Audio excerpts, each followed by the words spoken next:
ਵੱਡਾ ਕਤਲकांड एक ਵੱਡਾ जो कतल किया गया उस तो बाद सो गया हर पासे इस विच कोई दो राय नहीं है। हुण तक दी अपडेट की गल की जाए की है क्योंकि पोस्टमार्टम होना है। देखो बिल्कुल सब तो पहला क्योंकि रात जो कुछ घटनाक्रम होया सिद्धू मूसेवाला जिस वे हस्पताल लिया गया हस्पताल आने तो बाद उसको क्लीयर कर दिता गया कि उसकी मौत हो चुकी है, जिंदा नहीं है और तुरंत उसनू जो सिविल हॉस्पिटल मानसा की जी मोर्चरी है यानी मुर्दा घर आ उत्थे रख दिता गया सी। इस वे सिविल हस्पताल के बाहर मौजूद है और इत्थे पुलिस के जोड़े अधिकारी ने चाहे वो जवान ने वो लगातार रात तो ही वड्डी गिनती में इत्थे पुलिस के अफसर जोड़े पहुंचे हुए हैं और ये तुहानूं दिखाउणे कि इधर मोर्चरी के जिथे सिद्धू मूसेवाला की जी लाश है उसनूं रखा गया है।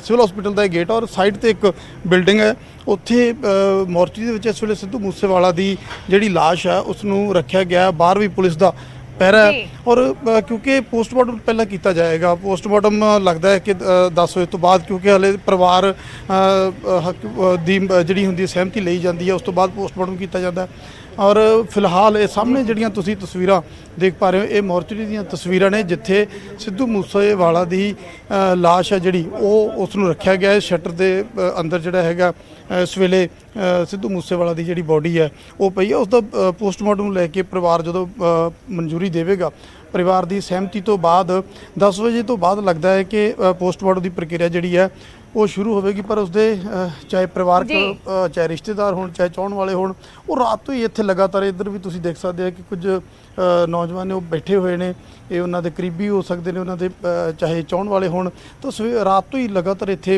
इस तरह जमावड़ा है और ये मोर्चरी के बाहर इत्थे मौजूद ने क्योंकि इन्होंने पता है कि सिद्धू मूसेवाला की जी डेड बॉडी है वो अंदर रखी गई है। तो पहला पोस्टमार्टम होगा पोस्टमार्टम तो बाद परिवार की किस तरह क्योंकि परिवार के कोल भी प्रशासन पहुंचा होया DC SSP जोड़ा है घर सिद्धू मूसेवाला के पहुंचे हुए हैं। परिवार के नाल जोड़ा है चर्चा की जा रही है गलबात की जा रही है क्योंकि ये भी कितना किते प्रशासन के लिए जिस तरह का माहौल है ये एक चैलेंज हो जाता है एक चुनौती हो जाती है कि ऐसे माहौल के विच कई बार क्योंकि एक पोलीटिकल मसला भी बन रहा है और कई तरह के इल्ज़ाम लग रहे हैं कई तरह सवाल खड़े हो रहे हैं। राजा वड़िंग जोड़े कांग्रेस प्रधान ने और राजा वड़िंग जोड़े सिद्धू मूसेवाला राजनीति के लैके आए सी। सिद्धू मूसेवाला राजनीति में लियाउण वाले राजा वड़िंग और उन्होंने नाल साबका गृह मंत्री सुखजिंदर रंधावा ते होर लीडर राती पहुँच गए सी। सिद्धू मूसेवाला के घर करीब 3 बजे ही वो पहुँच गए सी और रात तो वो इत्थे ने तो अजिहे दे विच प्रशासन के लिए वड्डी चुनौती है और प्रशासन सोच रहा होगा कि परिवार के नाल गलबात करके एक बार जिहड़ा है पोस्टमार्टम करवाया जाए और उस तो बाद अंतिम संस्कार किया जाए ताकि जिहड़ा है क्योंकि सब तो पहला वड्डी चुनौती यही खड़ी हो जाती है। कई बार असीं देखते हैं कि प्रोटेस्ट परिवार करता है कि जिहड़ा प्रशासन ते एलीगेशन लगते हैं और जांच की जिहड़ी मामला बहुत गंभीर है और लगातार पोस्टां जिहड़ियां सामने आ रही ने कई तरह के एलीगेशन लग रहे हैं कई तो लोगों के नाम जिहड़े सामने आ रहे हैं। तो जिथे एक वड्डा चैलेंज है जिहड़ा इस कतल केस नूं जिहड़ा है सॉर्ट आउट करन दा है। बेशक गड्डियां की रिकवरी की गल की जा रही है कुछ लोगों को हिरासत दे विच लैण की गल की जा रही है पर सवाल फिर भी बड़े खड़े होंदे ने क्योंकि सिद्धू मूसेवाला एक वड्डा नाम चाहे पंजाबी इंडस्ट्री का कर लो चाहे तुसी पंजाब का वड्डा नाम एक नौजवान चेहरा जिसने थोड़े समय के अपनी पहचान बनाई ऐसे शख्स का और उस तो बाद एक पॉलीटिशियन भी कांग्रेस का एक नौजवान चेहरा भी जिसने चोन लड़ी मानसा तो और पिछले दिनों के बेहद चर्चा के रहे कई तरह की कंट्रोवर्सी के रहे सिद्धू मूसेवाला पर उसका कतल हो जाना किते ना किते हर किसी नूं कह सकते कि एक दहलाउण वाली खबर था अजिहे मामले के किते ना किते प्रशासन ते वड्डा दबाव बन जाता है रात तो ही क्योंकि वड्डी गिनती के लोग जिहड़े इत्थे पहुँच रहे तो सब तो पहला सवाल ये है कि पोस्टमार्टम है जोड़ा कि परिवार की सहमति तो बाद 10 बजे के आसपास तो पोस्टमार्टम होंदा उस तो बाद अंतिम संस्कार नूं लैके कि परिवार सहमति दिंदा और अज की उसका अंतिम संस्कार होंदा। कई तरह दी चुनौतियां इस वेले प्रशासन के सामने ने उस तो इलावा कि उन्होंने इस मामले के जोड़े इनवॉल्व लोग ने जिन्होंने हमला किया बेशक जिम्मेवारी चक्रवाला दस्या जा रहा है कि बाहर बैठा पर जोड़े लोगों ने डायरैक्ट हमला किया जिन्होंने लोगों ने डायरैक्ट आके फायरिंग करके सिद्धू मूसेवाला का कतल किया तो उन्होंने की गिरफ्तारी एक वड्डी चुनौती इस वेले बनी हुई है। पर उसके नाल चुनौती सिद्धू मूसेवाला का जोड़ा है पोस्टमार्टम और उसका अंतिम संस्कार भी कितने किते कह सकते हैं कि प्रशासन के सामने एक चुनौती है जी। ਬਿਲਕੁਲ ਇੱਕ ਚੁਣੌਤੀ ਹੈ ਨਪਿੰਦਰ, ਜਿਵੇਂ ਤੁਸੀਂ ਜ਼ਿਕਰ ਕੀਤਾ ਕਿ ਇੱਕ ਵੱਡਾ ਚਿਹਰਾ ਸੀ, ਯੰਗ ਚਿਹਰਾ ਸੀ, ਨੌਜਵਾਨ ਉਸ ਨੂੰ ਫੋਲੋ ਕਰਦੇ ਸੀ, ਬਹੁਤ ਵੱਡੀ ਫੈਨ ਫੋਲੋਇੰਗ ਸੀ ਤੇ ਨਾਲ ਹੀ ਇੱਕ ਸਿਆਸੀ ਚਿਹਰਾ ਵੀ ਸੀ। ਹੁਣ ਕਾਂਗਰਸ ਦੀ ਟਿਕਟ ਤੇ ਉਹਨਾਂ ਨੇ ਚੋਣ ਲੜੀ, ਇਹ ਸਭ ਕੁਝ ਸੀ। ਲੇਕਿਨ ਨਾਲ ਹੀ ਜੇ ਤੁਸੀਂ ਹਸਪਤਾਲ ਦੇ ਬਾਹਰ ਦਾ ਵੀ ਥੋੜਾ ਮਾਹੌਲ ਵਿਖਾ ਸਕੋ, ਕਿਉਂਕਿ ਰਾਤ ਦੀਆਂ ਅਸੀਂ ਤਸਵੀਰਾਂ ਵੇਖੀਆਂ ਕਿ ਕਿਸ ਤਰੀਕੇ ਦੇ ਨਾਲ ਨੌਜਵਾਨ, ਉਸਦੇ ਪ੍ਰਸ਼ੰਸਕ ਪਹੁੰਚਣੇ ਸ਼ੁਰੂ ਹੋ ਗਏ ਸੀ। ਕੱਲ ਇੱਥੇ ਕਾਫੀ ਕੁਝ ਵਾਪਰਿਆ, ਅਗਰ ਹੁਣ ਦਾ ਮਾਹੌਲ ਦਿਖਾ ਸਕੋ, ਕਿਉਂਕਿ ਅੱਜ ਅਸੀਂ ਮੰਨ ਕੇ ਚੱਲ ਸਕਦੇ ਹਾਂ ਕਿ ਸ਼ਾਇਦ ਅੱਜ ਅੰਤਿਮ ਸੰਸਕਾਰ ਕੀਤਾ ਜਾਵੇ ਤਾਂ ਅੱਜ ਵੀ ਵੱਡੀ ਗਿਣਤੀ ਦੇ ਵਿੱਚ ਪ੍ਰਸ਼ੰਸਕ ਵੀ ਪਹੁੰਚ ਸਕਦੇ ਨੇ। ਇੱਕ ਯੰਗ ਚਿਹਰਾ ਬਹੁਤ ਜਲਦੀ ਇਸ ਦੁਨੀਆ ਤੋਂ ਚਲਾ ਗਿਆ, ਉਹਦੇ ਕਾਰਨ ਜੋ ਵੀ ਰਹੇ ਹੁਣ, ਕੱਲ ਜਿਸ ਤਰੀਕੇ ਦੇ ਨਾਲ ਅੰਨ੍ਹੇਵਾਹ ਗੋਲੀਆਂ ਚਲਾਈਆਂ ਗਈਆਂ ਨੇ, ਬਿਲਕੁਲ ਕੱਲ ਬਹੁਤ ਲੋਕਾਂ ਨੇ ਦੁੱਖ ਜ਼ਾਹਰ ਕੀਤਾ। ਦੇਖੋ ਅਰਸ਼ੀਪ, ਕਿਉਂਕਿ ਹਸਪਤਾਲ ਦੇ ਵਿੱਚ ਅਸੀਂ ਬੇਸ਼ੱਕ ਮੌਜੂਦ ਹਾਂ, ਮੋਰਚਰੀ ਦੇ ਬਾਹਰ ਅਸੀਂ ਇਸ ਵੇਲੇ ਮੌਜੂਦ ਹਾਂ। ਮੋਰਚਰੀ ਦੇ ਬਾਹਰ ਤੁਹਾਨੂੰ ਮੈਂ ਜਿਸ ਤਰ੍ਹਾਂ ਪਹਿਲਾਂ ਦੱਸਿਆ ਕਿ ਕੁਝ ਨੌਜਵਾਨ ਇੱਥੇ ਬੈਠੇ ਹੋਏ ਨੇ, ਕੁਝ ਇੱਧਰ ਸਾਈਡ ਤੇ ਕੰਧ ਤੇ ਬੈਠੇ ਨੇ, ਬਾਹਰ ਕੁਝ ਕੁ ਨੌਜਵਾਨ ਖੜੇ ਨੇ। ਔਰ ਕਿਉਂਕਿ ਪਰਿਵਾਰ ਹੈ ਜਿਹੜਾ ਉਹ ਰਾਤੀ ਘਰ ਜਾ ਚੁੱਕਿਆ ਸੀ। ਬੇਸ਼ੱਕ ਪੂਰੀ ਰਾਤ ਜਿਨ੍ਹਾਂ ਦੇ ਘਰ ਦੇ ਵਿੱਚ ਇਸ ਤਰ੍ਹਾਂ ਦੀ ਘਟਨਾ ਵਾਪਰੀ ਹੋਵੇ, ਉਹਨਾਂ ਦੇ ਪਰਿਵਾਰ ਦੇ ਵਿੱਚ ਜੇ ਆਪਾਂ ਕਹੀਏ ਕਿ ਸ਼ਾਇਦ ਰਾਤ ਨੂੰ ਕੋਈ ਨਾ ਆਏਗਾ ਤਾਂ ਐਸਾ ਨਹੀਂ ਹੋ ਸਕਦਾ। ਪੂਰਾ ਪਰਿਵਾਰ ਰਾਤ ਭਰ ਜਾਗਿਆ ਹੋਵੇਗਾ, ਕਿਉਂਕਿ 3 ਵਜੇ ਤਾਂ ਜਿਹੜਾ ਹੈਗਾ ਕਾਂਗਰਸ ਪ੍ਰਧਾਨ ਰਾਜਾ ਵੜਿੰਗ, ਸੁਖਿੰਦਰ ਰੰਧਾਵਾ ਤੇ ਬਾਕੀ ਜਿਹੜੇ ਲੀਡਰ ਨੇ ਉਹ ਰਾਤ ਨੂੰ ਪਹੁੰਚੇ। ਸਾਰੀ ਰਾਤ ਉਹਨਾਂ ਦੇ ਘਰੇ ਆਉਣ ਜਾਣ ਵਾਲਿਆਂ ਦਾ ਸਿਲਸਿਲਾ ਜਾਰੀ ਰਿਹਾ।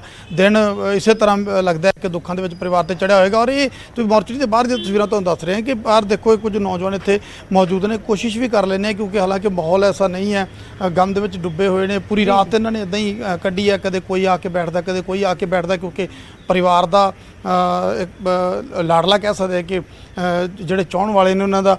ਬਾਈ ਜੀ, ਤੁਸੀਂ ਦੋਸਤ ਹੋ ਜਾਂ ਰਿਸ਼ਤੇਦਾਰ ਹੋ? ਦੋਸਤੀ ਆ ਭਾਜੀ, ਦੋਸਤਾਂ ਜੀ। ਕੀ ਕਰੀਏ ਭਾਜੀ, ਬਸ ਹੁਣ ਬੈਠੇ ਆ ਜੀ ਇੱਥੇ। ਭਰਾ ਤਾਂ ਨਹੀਂ ਰਿਹਾ ਸਾਡਾ ਇੱਥੇ ਇਸ ਦੁਨੀਆ 'ਚ ਜੀ, ਹੁਣ ਕੀ ਕਰ ਸਕਦੇ ਆ ਜੀ। ਇਹੀ ਆ ਭਾਜੀ ਬਸ ਕਿ ਹੁਣ ਇਹਦੀ ਜ਼ਿੰਮੇਵਾਰੀ ਕਿਹਦੇ ਸਿਰ ਹੈ ਜੀ। ਇਹ ਜੋ ਅਸੀਂ ਮੰਨਦੇ ਆ ਤੇ ਪ੍ਰਸ਼ਾਸਨ ਦੇ ਸਿਰ ਹੀ ਹੈ ਜੀ ਜ਼ਿੰਮੇਵਾਰੀ ਇਹਦੀ ਕਤਲ ਦੀ ਜੀ। ਤੇ ਰਹੀ ਗੱਲ ਜਿਹੜੀ ਸਿਕਿਉਰਿਟੀ ਦੀ ਜੀ, ਸਿਕਿਉਰਿਟੀ ਆਪਾਂ ਨੂੰ ਸਾਰਿਆਂ ਨੂੰ ਹੀ ਪਤਾ ਹੈ ਜੀ, ਇਲੈਕਸ਼ਨਾਂ ਦੇ ਟਾਈਮ ਇਹਨਾਂ ਦੇ ਨਾਲ ਕਿੰਨੀ ਸੀਗੀ ਜੀ। ਤੇ ਹੁਣ ਨਹੀਂ ਸੀਗੀ, ਸਿਕਿਉਰਿਟੀ ਵਿਡਰੋ ਕਰ ਲਈ ਸੀਗੀ। ਤੇ ਉਸ ਤੋਂ ਬਾਅਦ ਜੀ ਆਪਾਂ ਨੂੰ ਸਾਰਿਆਂ ਨੂੰ ਪਤਾ ਹੀ ਹੈ ਜੀ ਕੀ ਹੋ ਗਿਆ ਜੀ। 24 ਘੰਟੇ ਵੀ ਹੋਏ ਨਹੀਂ ਸੀਗੇ ਜੀ ਸਿਕਿਉਰਿਟੀ ਵਿਡਰੋ ਕੀਤੀ ਨੂੰ ਜੀ। ਤੁਸੀਂ ਵੀਰ ਕੱਲ ਕਿੱਥੇ ਸੀ ਜਿਸ ਵੇਲੇ ਸਿੱਧੂ ਮੂਸੇਵਾਲਾ ਜਾਂਦੇ ਨੇ, ਘਰ ਤੋਂ ਬਾਹਰ ਜਾਂਦੇ ਨੇ? ਕੀ ਤੁਸੀਂ ਵੈਸੇ ਲੋਕਲ ਹੋ ਇੱਥੋਂ ਹੀ? ਨਹੀਂ ਭਾਜੀ, ਅਸੀਂ ਮੋਹਾਲੀ ਤੋਂ ਆ ਜੀ। ਸਾਡੇ ਨਾਲ ਠੀਕ ਹੈ, ਵਧੀਆ ਫਰੈਂਡ ਸੀਗਾ ਜੀ ਸਾਡਾ। ਸਾਡੇ ਨਾਲ ਗੱਲ ਵੀ ਹੋਈ ਸੀਗੀ ਭਾਜੀ ਪਰਸੋਂ, ਉੱਥੇ ਕੋਈ ਇਦਾਂ ਦੀ ਗੱਲ ਹੀ ਨਹੀਂ ਸੀਗੀ ਜੀ। ਤੁਸੀਂ ਰਾਤ ਦੇ ਇੱਥੇ ਆਏ ਹੋ? ਹਾਂਜੀ ਹਾਂਜੀ, ਇੱਥੇ ਮੋਰਚੇ ਦੇ ਬਾਹਰ ਹੀ ਬੈਠੇ? ਹਾਂਜੀ ਹਾਂਜੀ, ਇੱਥੇ ਹੀ ਆ ਭਾਜੀ ਅਸੀਂ। ਤੇ ਬਾਕੀ ਭਾਜੀ ਗੱਲ ਤਾਂ ਇਹ ਹੈ ਨਾ ਕਿ ਜੇ ਮੰਨ ਲਓ ਇਦਾਂ ਦੇ ਇਨਸਾਨ ਇੱਥੇ ਸੇਫ ਨਹੀਂ ਹੈਗੇ ਜੀ, ਫਿਰ ਆਮ ਲੋਕਾਂ ਦਾ ਜਾਂ ਆਮ ਪਬਲਿਕ ਦਾ ਕੀ ਹੋਏਗਾ ਜੀ। ਆਪਾਂ ਸਾਰੇ ਸਮਝਦੇ ਹੀ ਆ ਜੀ। ਘਰ ਜਾ ਕੇ ਆਏ ਹੋ ਤੁਸੀਂ, ਪਰਿਵਾਰਕ ਮੈਂਬਰਾਂ ਨੂੰ ਮਿਲ ਕੇ ਆਏ ਹੋ। ਬੇਸ਼ੱਕ ਸ਼ਾਇਦ ਪਤਾ ਹੈ ਸਭ ਨੂੰ ਕਿ ਉਸ ਘਰ ਦਾ ਕੀ ਮਾਹੌਲ ਹੋਏਗਾ, ਉਹਨਾਂ ਮਾਪਿਓ ਦਾ ਇਸ ਵੇਲੇ ਉਹਨਾਂ ਤੇ ਕੀ ਬੀਤ ਰਹੀ ਹੋਵੇਗੀ, ਪਰ ਤੁਹਾਡੀ ਉਹਨਾਂ ਨਾਲ ਗੱਲਬਾਤ ਹੋਈ? ਹਾਂਜੀ ਹਾਂਜੀ ਭਾਈ, ਉਹ ਗਏ ਸੀਗੇ ਘਰੇ। ਮਾਤਾ ਦਾ ਬਹੁਤ ਬੁਰਾ ਹਾਲ ਹੈ ਤੇ ਹਨਾ ਅੰਕਲ ਦਾ ਵੀ ਬਹੁਤ ਜ਼ਿਆਦਾ ਬੁਰਾ ਹਾਲ ਹੈ ਜੀ। ਸਮਝ ਹੀ ਨਹੀਂ ਆ ਰਹੀ ਕੁਛ ਜੀ, ਕਿਸੇ ਨੂੰ ਵੀ ਨਹੀਂ ਸਮਝ ਆਉਂਦੀ। ਤੇ ਸਾਨੂੰ ਲੋਕਾਂ ਨੂੰ ਇਹ ਸਮਝ ਨਹੀਂ ਆਉਂਦੀ ਕਿ ਆਪਾਂ ਦੁੱਖ ਕਿਵੇਂ ਪ੍ਰਗਟ ਕਰੀਏ, ਹੈ ਨਾ ਜੀ। ਹਮਦਰਦੀ ਤਾਂ ਦੇਖੋ ਜੀ ਸਾਰਿਆਂ ਦੀ ਇਲਾਕੇ ਦੀ ਹੋਏ ਜੀ ਨਾਲ, ਪਰ ਹੁਣ ਕੁਛ ਕਰ ਵੀ ਤਾਂ ਨਹੀਂ ਨਾ ਸਕਦੇ ਜੀ ਨਾ।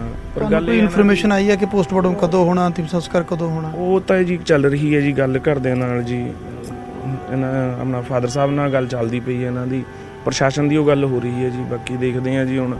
ਤੇ ਸੈਕਿੰਡ ਭਾਜੀ ਗੱਲ ਇਹ ਵੀ ਹੈਗੀ ਹੈ ਨਾ ਜੀ ਕਿ ਹੁਣ ਜਿਵੇਂ ਕਹੀ ਜਾਂਦੇ ਨੇ ਜੀ ਆਪਣਾ CM ਸਾਹਿਬ ਕਿ ਇੱਥੇ ਕਿਸੇ ਦੀ ਸਿਕਿਉਰਿਟੀ ਨੂੰ ਕੋਈ ਖਤਰਾ ਨਹੀਂ ਹੈ, ਅਸੀਂ ਪੂਰਾ ਧਿਆਨ ਰੱਖ ਰਹੇ ਹਾਂ ਜਾਂ ਕੁਝ ਵੀ। ਤੇ ਦੇਖਿਆ ਜਾਵੇ ਜੀ 6 ਮਹੀਨੇ ਪਹਿਲੇ ਜੀ CM ਸਾਹਿਬ ਦੀ ਖੁਦ ਉਹ MP ਸੀ, ਉਹਨਾਂ ਨਾਲ 4-5 ਮੁਲਾਜ਼ਮ ਸੀਗੇ ਜੀ। ਤੇ ਅੱਜ ਉਹਨਾਂ ਨੂੰ ਕਿੰਨਾ ਖਤਰਾ ਆ ਗਿਆ। ਆਪਣੇ ਲਈ 800+ ਮੁਲਾਜ਼ਮ ਨੇ ਜੀ ਉਹਨਾਂ ਦੇ ਨਾਲ ਜੀ। ਤੇ ਇੱਥੇ ਮੰਨ ਲਓ ਉਹ ਹੋਰਾਂ ਦੀ ਜੀ ਸਿਕਿਉਰਿਟੀ ਵਿਡਰੋ ਕਰੀ ਜਾ ਰਹੇ ਨੇ ਜੀ। ਇਹ ਤਾਂ ਇੱਕ ਰਾਜਨੀਤੀ ਦਾ ਮੰਨ ਲਓ ਵੀ ਵਿਰੋਧ ਦੇ ਕਾਰਨ ਹੀ ਹੋ ਰਿਹਾ ਜੀ। ਜੋ ਪਰ ਇੱਕ ਚੀਜ਼ ਇਹ ਵੀ ਕਹੀ ਜਾ ਰਹੀ ਹੈ ਕਿ ਬੇਸ਼ੱਕ 4 ਗਨਮੈਨ ਸੀ, ਉਹਨਾਂ ਵਿੱਚੋਂ 2 ਵਾਪਸ ਲੈ ਲਏ ਗਏ ਸੀ, ਪਰ ਕੱਲ ਕਹਿੰਦੇ ਕਿ ਸਿੱਧੂ ਮੂਸੇਵਾਲਾ 2 ਵੀ ਨਾਲ ਨਹੀਂ ਲੈ ਕੇ ਗਿਆ। ਔਰ ਗੱਡੀ ਵੀ ਜਿਹੜੀ ਹੈ ਉਹਦੀ ਜਿਹੜੀ ਨਿੱਜੀ ਗੱਡੀ ਸੀ ਬੁਲੇਟ ਪ੍ਰੂਫ, ਕਹਿੰਦੇ ਵੀ ਉਹਨੂੰ ਨਹੀਂ ਲੈ ਕੇ ਗਏ। ਕੀ ਉਹਦੇ ਬਾਰੇ ਕੁਝ ਪਤਾ ਲੱਗਿਆ ਵੀ ਉਹ ਲੈ ਕੇ ਕਿਉਂ ਨਹੀਂ ਗਿਆ? ਕੀ ਕੋਈ ਟਰੈਪ ਦੇ ਵਿੱਚ ਆਇਆ? ਅਨਫੋਰਚੂਨੇਟਲੀ ਉਹ ਹੋਇਆ ਕਹਿੰਦੇ ਜੀ। ਜੋ ਪਤਾ ਲੱਗਿਆ ਗੱਡੀ ਤਾਂ ਕਹਿੰਦੇ ਆਪਣੀ ਉਹ ਗੱਡੀ ਸੀਗੀ ਪਹਿਲੇ ਬੁਲਟ ਪ੍ਰੂਫ ਜੀ, ਇਹਨਾਂ ਕੋਲ ਹੈਗੀ ਸੀ ਗੱਡੀ ਫੋਰਚੂਨਰ। ਬਟ ਪਤਾ ਨਹੀਂ ਚੱਲਿਆ ਜੀ। ਅਨਫੋਰਚੂਨੇਟਲੀ ਕਹਿੰਦੇ ਘਰ ਦੇ ਤਾਂ ਇਦਾਂ ਹੀ ਦੱਸਦੇ ਵੀ ਗੱਡੀ ਤੇ ਪਹਿਲੇ ਫੋਰਚੂਨਰ ਹੀ ਸੀ, ਫਿਰ ਉਹ ਕਹਿੰਦੇ ਅੰਦਰ ਲਾ ਕੇ ਉਹ ਲੈ ਗਏ ਥਾਰ ਜੀ। ਕੋਈ ਐਸਾ ਤਾਂ ਨਹੀਂ ਕੋਈ ਸ਼ੱਕ ਪੈਦਾ ਹੋ ਰਿਹਾ ਕਿ ਕੋਈ ਐਸਾ ਟਰੈਪ ਹੋਵੇ? ਉਸ ਵੇਲੇ ਹੋ ਸਕਦਾ ਹੈ ਕਿ ਸਿੱਧੂ ਮੂਸੇਵਾਲਾ ਦੇ ਘਰ ਦੇ ਵਿੱਚ ਜਿਹੜੇ ਲੋਕ ਮੌਜੂਦ ਸੀ ਕਿਤੇ ਉਹਨਾਂ ਦੇ ਵਿੱਚੋਂ ਕੋਈ ਇੱਕ ਤਾਂ ਨਹੀਂ ਸੀ ਜਿਹਨੇ ਇਸ ਤਰ੍ਹਾਂ ਕੋਈ ਕੰਪੈਲ ਕੀਤਾ ਹੋਵੇ ਕਿ ਤੁਸੀਂ ਬੁਲਟ ਪ੍ਰੂਫ ਗੱਡੀ ਨਹੀਂ, ਤੁਸੀਂ ਆ ਦੂਜੀ ਥਾਰ ਲੈ ਕੇ ਚੱਲੋ, ਜਾਂ ਕੋਈ ਇਸ ਤਰ੍ਹਾਂ ਦਾ ਕੋਈ ਅੰਦੇਸ਼ਾ ਹੈ? ਭਾਜੀ ਹਜੇ ਤਾਂ ਜਾਂਚ ਦਾ ਵਿਸ਼ਾ ਹੈ ਜੀ, ਕਿਉਂਕਿ ਅਸੀਂ ਇੱਥੇ ਮੌਕੇ ਤੇ ਤਾਂ ਸੀਗੇ ਨਹੀਂ ਜੀ। ਜੋ ਗੱਲਾਂ ਸੁਣਨੇ ਚਾਹੀਆਂ ਉਹ ਤੇ ਹੀ ਸੀਗੀਆਂ ਕਿ ਪਹਿਲੇ ਗੱਡੀ ਕੱਢੀ ਸੀਗੀ ਕਹਿੰਦੇ ਉਹਨਾਂ ਨੇ ਆਪਣੀ ਫੋਰਚੂਨਰ ਹੀ, ਤੇ ਉਹ ਫਿਰ ਅੰਦਰ ਲਾ ਕੇ ਮੁੜ ਕੇ ਸੈਕਿੰਡ ਟਾਈਮ ਕਹਿੰਦੇ ਉਹ ਚੱਕੀ ਹੈ ਜੀ। ਬਾਕੀ ਹੁਣ ਇਹ ਜਾਂਚ ਦਾ ਵਿਸ਼ਾ ਹੈ ਜੀ ਸਾਰੇ। ਦੂਜੇ ਮੁੰਡਿਆਂ ਬਾਰੇ ਕੋਈ ਖਬਰ ਆਈ ਜਿਹੜੇ ਦੋਨੋਂ ਹਸਪੀਟਲ? ਹਾਂ ਉਹ ਕਹਿੰਦੇ ਠੀਕ ਨੇ ਜੀ ਹੁਣ ਜੀ, ਉਹਨਾਂ ਦੇ ਤਾਂ ਬਾਂਹ 'ਚ ਹੀ ਲੱਗੀ ਹੈ ਜੀ ਮੁੰਡੇ ਦੇ ਇੱਕ ਦੇ ਜੀ ਕਹਿੰਦੇ, ਤੇ ਉਹ ਠੀਕ ਨੇ ਜੀ ਹੁਣ। ਤਾਂ ਇਹ ਚਾਹੁਣ ਵਾਲੇ ਨੇ, ਚਾਹੇ ਤੁਸੀਂ ਕਰੀਬੀ ਜੀ। ਗਿਣ ਲਓ ਔਰ ਪਰਿਵਾਰ ਦੇ ਨਾਲ ਕਹਿੰਦੇ ਨੇ ਗੱਲਬਾਤ ਚੱਲ ਰਹੀ ਆ, ਤਾਂ ਤੁਸੀਂ ਖੁਦ ਸੁਣਿਆ। ਔਰ ਇੱਕ ਵੱਡੀ ਗੱਲ ਇਹਨੇ ਕਹੀ ਕਿ ਪਹਿਲਾਂ ਫੋਰਚੂਨਰ ਗੱਡੀ ਜਿਹੜੀ ਬੁਲਟ ਪ੍ਰੂਫ ਆ ਉਹ ਕੱਢੀ, ਉਸ ਤੋਂ ਬਾਅਦ ਹਾਲਾਂਕਿ ਇਹਨਾਂ ਦਾ ਦਾਵਾ ਇਹ ਕਿ ਇਹਨਾਂ ਨੂੰ ਦੱਸਿਆ ਇਸ ਤਰ੍ਹਾਂ ਜਾ ਰਿਹਾ ਬੁਲਟ ਪ੍ਰੂਫ ਗੱਡੀ ਬਾਹਰ ਕੱਢੀ, ਪਰ ਉਸ ਤੋਂ ਬਾਅਦ ਐਸਾ ਕੀ ਹੋਇਆ ਕਿ ਬੁਲਟ ਪ੍ਰੂਫ ਗੱਡੀ ਨੂੰ ਉਹ ਘਰੇ ਠਾਲ ਦਿੰਦੇ ਨੇ ਔਰ ਆਪਣੀ ਥਾਰ ਗੱਡੀ ਲੈ ਕੇ ਜਾਂਦੇ ਨੇ। ਕਿਤੇ ਨਾ ਕਿਤੇ ਕਈ ਤਰ੍ਹਾਂ ਦੇ ਸਵਾਲ ਨੇ। ਜਦੋਂ ਤਫਤੀਸ਼ ਅੱਗੇ ਵਧੇਗੀ ਤਾਂ ਇਹਨਾਂ ਸਾਰੇ ਸਵਾਲਾਂ ਦੇ ਜਵਾਬ ਆ ਜਿਹੜੇ ਉਹ ਸ਼ਾਇਦ ਮਿਲਣਗੇ ਕਿ ਆਖਿਰ ਐਸਾ ਮਾਹੌਲ ਕਿਉਂ ਬਣਿਆ, ਕੀ ਕਿਸੇ ਨੇ ਉਹਨਾਂ ਨੂੰ ਕੰਪੈਲ ਕੀਤਾ, ਕਿ ਘਰ ਦੇ ਵਿੱਚ ਜਿਸ ਵੇਲੇ ਸਿੱਧੂ ਮੂਸੇਵਾਲਾ ਨਿਕਲਿਆ ਕਿ ਉੱਥੇ ਕੋਈ ਐਸਾ ਸ਼ਖਸ ਮੌਜੂਦ ਸੀ ਜਿਸ ਨੇ ਇਹ ਸਲਾਹ ਦਿੱਤੀ ਕਿ ਫੋਰਚੂਨਰ ਨਹੀਂ ਤੁਸੀਂ ਥਾਰ ਲੈ ਕੇ ਚੱਲੋ? ਕੀ ਐਸਾ ਤਾਂ ਨਹੀਂ ਕੋਈ ਮਾਹੌਲ ਬਣਿਆ ਕਿ ਕੋਈ ਸਾਜ਼ਿਸ਼ ਜਿਹੜੀ, ਕਿਉਂਕਿ ਦੇਖੋ ਅਗਰ ਇਸ ਤਰ੍ਹਾਂ ਦਾ ਕਤਲ ਕੀਤਾ ਜਾਂਦਾ ਤਾਂ ਉਹਦੇ ਲਈ ਰੇਕੀ ਕੀਤੀ ਜਾਂਦੀ ਹੈ ਕਿ ਦਿਨ ਜਿਹੜਾ ਹੈਗਾ ਪਿੱਛਾ ਕੀਤਾ ਜਾਂਦਾ, ਤਾਂ ਐਸਾ ਜਿਹੜਾ ਹੈਗਾ ਪੋਸੀਬਿਲਿਟੀ ਹੈ ਕਿ ਰੇਕੀ ਕੀਤੀ ਗਈ ਹੋਵੇ, ਰੇਕੀ ਕੀਤੀ ਗਈ ਹੋਵੇਗੀ 100% ਕਿ ਥਾਰ ਗੱਡੀ ਕਿਉਂ ਕੱਢੀ ਗਈ, ਜਿਹੜੀ ਬੁਲਟ ਪ੍ਰੂਫ ਸੀ ਉਸ ਨੂੰ ਕਿਉਂ ਠੱਲਿਆ ਗਿਆ, ਉਸ ਨੂੰ ਕਿਉਂ ਨਹੀਂ ਨਾਲ ਲਿਜਾਇਆ ਗਿਆ? ਇਹ ਕਈ ਤਰ੍ਹਾਂ ਦੇ ਐਸੇ ਸਵਾਲ ਨੇ ਜਿਨ੍ਹਾਂ ਦੇ ਜਵਾਬ ਜਿਹੜੇ ਨੇ ਲੱਗਦਾ ਹੈ ਕਿ ਜਦੋਂ ਮਿਲਣਗੇ ਤਾਂ ਕਈ ਤਰ੍ਹਾਂ ਦੇ ਜਿਹੜੀਆਂ ਨੇ ਰਾਜ ਨੇ ਉਹਨਾਂ ਤੋਂ ਪਰਦਾ ਉੱਠੇਗਾ ਜੀ। ਜੀ ਬਿਲਕੁਲ ਨਪਿੰਦਰ, ਖਾਸ ਤੌਰ ਤੇ ਜਦੋਂ ਹੁਣ ਤੁਸੀਂ ਗੱਲਬਾਤ ਕੀਤੀ ਹੈ ਨੌਜਵਾਨ ਦੇ ਨਾਲ, ਤਾਂ ਸਾਫ਼ ਤੌਰ ਤੇ ਵੇਖਿਆ ਜਾ ਰਿਹਾ ਕਿ ਕਿਵੇਂ ਇਹਨਾਂ ਨੌਜਵਾਨਾਂ ਦੇ ਸਭ ਦੇ ਦਿਲ ਪਸੀਜੇ ਨੇ। ਹਾਲਾਂਕਿ ਕਈ ਤਰ੍ਹਾਂ ਦੀਆਂ ਵਾਰਦਾਤਾਂ ਕਈ ਵਾਰ ਹੁੰਦੀਆਂ ਨੇ, ਪਰ ਇਹ ਜਿਹੜਾ ਮਾਹੌਲ ਹੈ ਵਾਕਈ ਸਮਝਿਆ ਜਾ ਸਕਦਾ ਹੈ ਕਿਸ ਹਿਸਾਬ ਦੇ ਨਾਲ, ਕਿਸ ਤਰ੍ਹਾਂ ਦੇ ਨਾਲ ਬਣਿਆ ਹੋਇਆ ਹੈ। ਔਰ ਲਗਾਤਾਰ ਅਸੀਂ ਦਰਸ਼ਕਾਂ ਨੂੰ ਵੀ ਦੱਸ ਦਈਏ ਕਿ ਗ੍ਰਾਫਿਕ ਦੇ ਜ਼ਰੀਏ ਅਸੀਂ ਵਿਖਾ ਰਹੇ ਹਾਂ ਕਿ ਕਤਲ ਕਿਵੇਂ ਹੋਇਆ, ਕੀ ਕੁਝ ਹੁਣ ਤੱਕ ਦੀ ਅਪਡੇਟ। ਔਰ ਸੂਰਜ ਪਾਨ ਸਾਡੇ ਨਾਲ ਜੁੜ ਚੁੱਕੇ ਨੇ ਜ਼ਿਆਦਾ